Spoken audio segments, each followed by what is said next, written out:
VIT Engineering Entrance Examination 2026. Applications live now. Visit vit.vit.ac.in. Wherever you go, whatever you do, throw a little at it. Omax, Vest and Briefs. வணக்கம். செய்திச் சுருக்கம். தமிழகம் முழுவதும் இன்று வாக்காளர் சிறப்பு முகாம். தமிழகத்தில் SIR எனப்படும் வாக்காளர் பட்டியல் சிறப்பு திருத்தப் பணியை இந்திய தேர்தல் கமிஷன் மேற்கொண்டு வருகிறது. வாக்காளர் கணக்கெடுப்பு பணிகள் முடிக்கப்பட்டு டிசம்பர் 19 வரைவு வாக்காளர் பட்டியல் வெளியிடப்பட்டது. வாக்காளர் பட்டியலில் இருந்து 97 லட்சம் வாக்காளர்கள் நீக்கப்பட்டுள்ளனர். இதில் தகுதியுள்ள நபர்களையும் 18 வயது நிரம்பிய புதிய வாக்காளர்களையும் பட்டியலில் சேர்க்க தேர்தல் கமிஷன் திட்டமிட்டுள்ளது. முகவரி மாற்றம், இறந்தவர்கள் பெயர் நீக்கம் உள்ளிட்ட பணிகள் மேற்கொள்ளப்பட உள்ளன.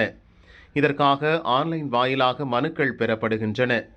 இது மட்டுமின்றி ஓட்டுச்சாவடிகளில் சிறப்பு முகாமிற்கு தேர்தல் கமிஷன் ஏற்பாடு செய்துள்ளது. இதுவரை வாக்காளர் பெயர் சேர்க்க கோரி 7.17 லட்சம் மனுக்கள் பெறப்பட்டன. இதன் தொடர்ச்சியாக இன்றும் நாளையும் ஓட்டுச்சாவடிகளில் சிறப்பு முகாம் நடக்க உள்ளது. டெல்லியில் சர்வதேச புத்தர் கண்காட்சி பிரதமர் மோடி இன்று துவக்கி வைப்பு. புத்தர் தொடர்பான புனித பிப்ரகுமா நினைவு சின்னங்களின் ஒளியும் தாமரையும் ஞானம் பெற்றவரின் நினைவு சின்னங்கள் என்ற மாபெரும் சர்வதேச கண்காட்சி டெல்லியில் இன்று தொடங்குகிறது. பிரதமர் நரேந்திர மோடி இந்த கண்காட்சியை இன்று காலை 11 மணிக்கு துவக்கி வைக்கிறார். இது தொடர்பாக பிரதமர் மோடி வெளியிட்டுள்ள அறிக்கை, வரலாறு, கலாச்சாரம் மற்றும் பகவான் புத்தரின் கொள்கைகள் மீது ஆர்வம் கொண்டவர்களுக்கு ஒரு மிகச்சிறப்பான நாள்.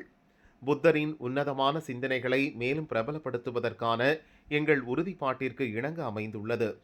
இது நமது இளைஞர்களுக்கும் நமது செழுமையான கலாச்சாரத்திற்கும் இடையிலான பிணைப்பை மேலும் ஆழப்படுத்துவதற்கான ஒரு முயற்சி. இந்த நினைவு சின்னங்களை தாயகம் கொண்டு வர உழைத்த அனைவருக்கும் எனது பாராட்டுகளை தெரிவித்துக் கொள்கிறேன் என தெரிவித்துள்ளார்.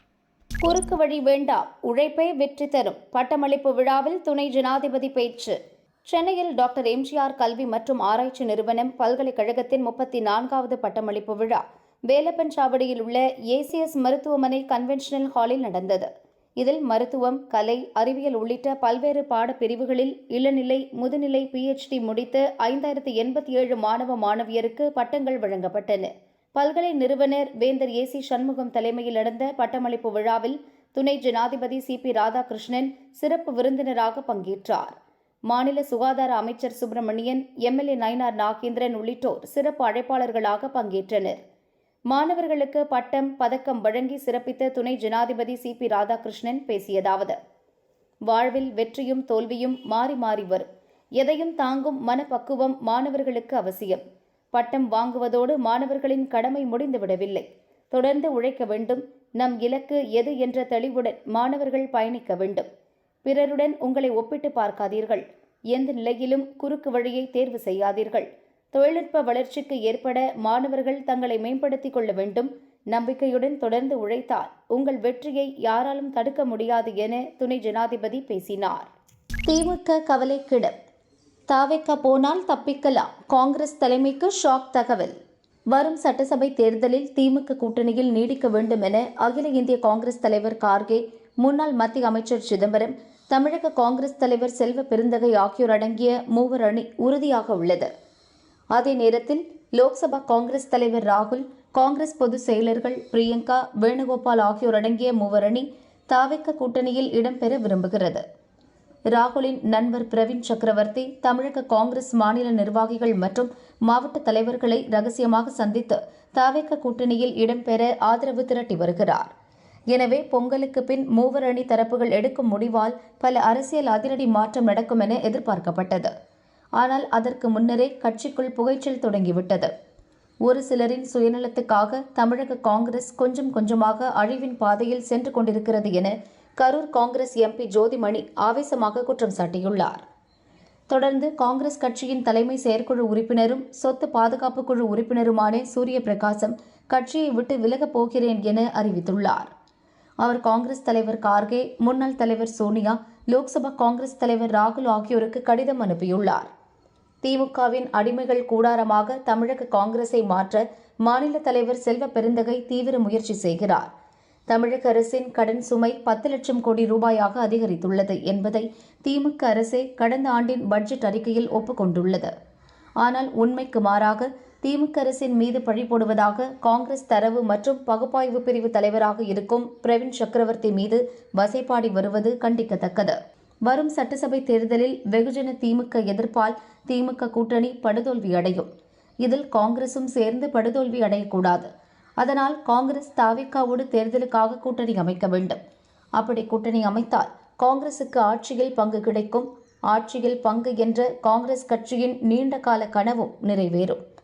ஆட்சியில் பங்கு கோஷத்தோடு போராடும் தமிழக காங்கிரஸ் தொண்டர்களை தற்குறிகள் என வெளிப்படையாக விமர்சித்து அவமானப்படுத்தியிருக்கிறார் செல்வ பெருந்தகை. அவரது தலைமையின் கீழ் தொடர்ந்து பணியாற்ற என் சுயமரியாதை இடம் கொடுக்கவில்லை.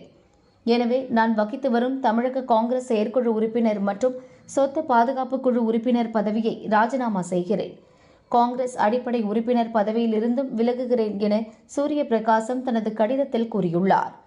தமிழக காங்கிரஸ் தலைமைக்கு எதிராக மூத்த நிர்வாகிகளே எதிர்ப்பு தெரிவித்து வருவது அக்கட்சி மேலிடத்துக்கு அதிர்ச்சியை உண்டாக்கியுள்ளது. திமுகவின் அடிமை கூடாரமாக காங்கிரஸ் கட்சியை மாற்றுகிறார் செல்வ பெருந்தகை மீது காங்கிரஸ் நிர்வாகி புகார்.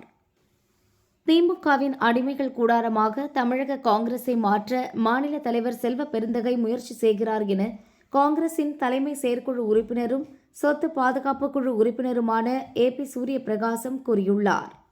இது தொடர்பாக காங்கிரஸ் தலைவர் கார்கே, எம்பிக்கள் சோனியா, ராகுல் ஆகியோருக்கு அவர் கடிதம் எழுதியுள்ளார். அதில் தமிழக அரசின் கடமை சுமை 10 லட்சம் கோடி ரூபாயாக அதிகரித்துள்ளது என்பதை திமுக அரசே கடந்த ஆண்டு பட்ஜெட்டில் ஒப்புக்கொண்டுள்ளது.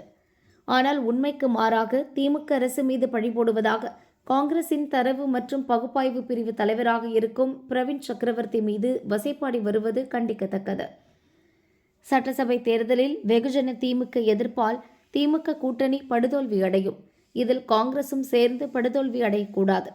அதனால் காங்கிரஸ் தாவேகாவோடு தேர்தலுக்காக கூட்டணி அமைக்க வேண்டும். அப்படி கூட்டணி அமைத்தால் காங்கிரசுக்கு ஆட்சியில் பங்கு கிடைக்கும். அதன் மூலம் காங்கிரசின் நீண்ட கால கனவும் நிறைவேறும். ஆட்சியில் பங்கு கோஷத்தோடு போராடும் தமிழக காங்கிரஸ் தொண்டர்களை தற்குறிகள் என வெளிப்படையாக விமர்சித்து அவமானப்படுத்திய செல்வ பெருந்தகை தலைமையின் கீழ் தொடர்ந்து பணியாற்ற என் சுயமரியாதை இடம் கொடுக்கவில்லை. நான் வகித்து வரும் பதவிகளை ராஜினாமா செய்கிறேன். காங்கிரஸ் அடிப்படை உறுப்பினர் பதவியிலிருந்தும் விலகுகிறேன் என ஏபி சூரிய பிரகாசம் அந்த கடிதத்தில் கூறியுள்ளார். காங்கிரஸ் யாருடன் கூட்டணி? கருத்து கேட்கும் மேலிட பொறுப்பாளர். தமிழக சட்டசபை தேர்தலுக்கு அனைத்து கட்சிகளும் ஆயத்தமாகி வரும் நிலையில் திமுக காங்கிரஸ் கூட்டணியில் கருத்து மோதல் வலுத்து வருகிறது. திமுக கூட்டணியில் நீடிக்க வேண்டுமென்றால் ஆட்சி அதிகாரத்தில் பங்கு வேண்டுமென காங்கிரசார் போர்க்கொடி தூக்கியுள்ளனர். காங்கிரஸ் தரவு பகுப்பாய்வு பிரிவு தலைவர் பிரவீன் சக்கரவர்த்தி உத்தரப்பிரதேசத்தை விட தமிழகத்தின் கடன் தொகை அதிகமாகவும் கவலைக்கிடமான நிலையிலும் இருப்பதாக விமர்சித்தார். இது திமுக காங்கிரஸ் கூட்டணியில் சலசலப்பை ஏற்படுத்தியுள்ளது.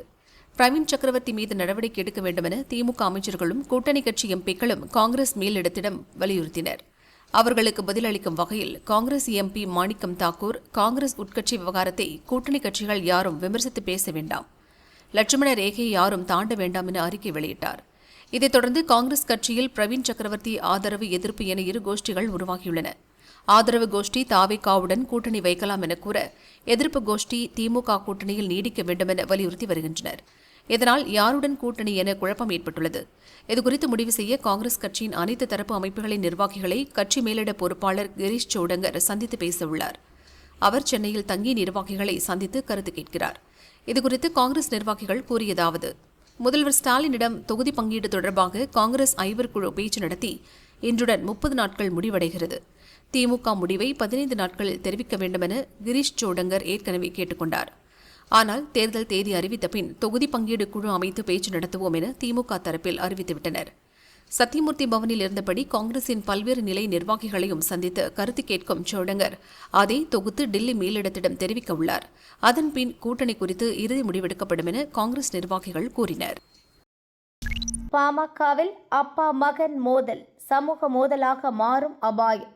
தேர்தலில் ராமதாஸ் குடும்பமே நேருக்கு நேர் மோதும் சூழல். பாமகவில் அப்பா மகன் இடையே வெடித்த மோதல் ஓராண்டை கடந்தும் முடிவுக்கு வரவில்லை. வரும் சட்டசபை தேர்தலில் இருதரப்பும் வெவ்வேறு கூட்டணியில் இடம்பெறுவதோடு இருதரப்பு வேட்பாளர்களும் பல தொகுதிகளில் நேருக்கு நேர் மோதுவதும் உறுதியாகியுள்ளது. அன்புமணியின் அக்கா ஸ்ரீகாந்தி பென்னாகரம் அல்லது தருமபுரி தொகுதியில் களமிறங்க முடிவு செய்துள்ளார்.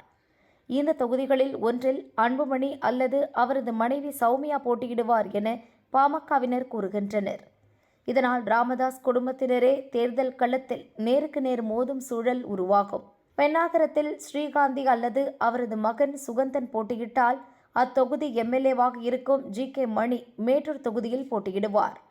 அப்பாவிடமிருந்து தன்னை பிரித்தது ஜி.கே. மணிதான் என கூறி வரும் அன்புமணி அவரை தோற்கடிக்க தன் குடும்பத்திலேயே ஒருவரை நிறுத்துவார் என கட்சியினர் கூறுகின்றனர். ராமதாஸ் அன்புமணி ஆதரவாளர்கள் இடையே சமூக வலைதளங்களில் நடந்து வரும் மோதல் தேர்தல் களத்திலும் வெடிக்கும் நிலை ஏற்பட்டுள்ளது. இதுபற்றி பாமக நிர்வாகி கூறும்போது, ராமதாஸின் அழைப்பை ஏற்று வன்னியர் சமுதாயம் அவர் பின்னால் அணிவகுத்ததோடு அவர் அடையாளம் காட்டியதால் அன்புமணியையும் ஏற்றது. பாமகவை காப்பாற்றுவதில் அவர்கள் இருவருக்கும் தான் அக்கறை இருந்திருக்க வேண்டும். ஆனால் ஒருவரையொருவர் வீழ்த்துவதில் கவனம் செலுத்துகின்றனர். குடும்ப சண்டை கட்சி சண்டையாகி தேர்தல் களத்தில் வன்னியர் சமுதாய மோதலாக வெடிக்கும் அபாயம் ஏற்பட்டுள்ளது. ராமதாஸ் குடும்பத்தினர் ஒரு தொகுதியில் நேருக்கு நேர் மோதினால் அங்கு வன்னியர் சமுதாயத்திற்கு உள்ளேயே மோதல் வெடிக்கலாம்.